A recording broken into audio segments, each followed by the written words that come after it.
সেই ছোটবেলায় কবে চিড়িয়াখানায় গিয়েছি, ছেলের দৌলতে আবার আমরা চলে এসেছি চিড়িয়াখানায়। প্রথমে ঢুকেই আমরা এরকম সারস দেখে নিলাম, তারপরে হরিণের মুখোমুখি হলাম। আর ও বাবা, এখানে দেখো জোড়াই জোড়াই ভাল্লুক। তারপর ঘুরতে ঘুরতে আমরা চলে এলাম পিককের কাছে। চলো দেখাতে দেখাতে আমরা কি লাঞ্চ করেছি সেটা বলিনি। বাড়ি থেকে বানানো লুচি, ঘুগনি আর ডিম সেদ্ধ আর মিষ্টি। আর সত্যি বলতে বাচ্চা আছে তো সবসময় ভিডিও করা সম্ভব হয়ে ওঠেনি।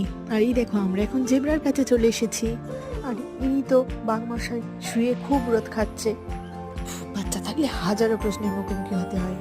আর সত্যি বলতে ঘুরতে ঘুরতে আমাদের অনেকটাই বেলাই হয়ে গিয়েছিল, তাই জিরাফটা ঘরের ভেতরেই ঢুকে গেল। তারপরে আমরা চলে এলাম জলস্থির কাছে। আর ইনি তো মশাই মোটেই মুখ তুলে চায় না। আরে দাঁড়ান দাঁড়ান, এটুকু দেখলেই কি হবে? নেক্সট পার্টের জন্য অপেক্ষা করতে হবে না? তো চলো আজকের ভিডিওটা এই পর্যন্ত। ভালো লাগলে লাইক শেয়ার আর সাবস্ক্রাইব করে দাও।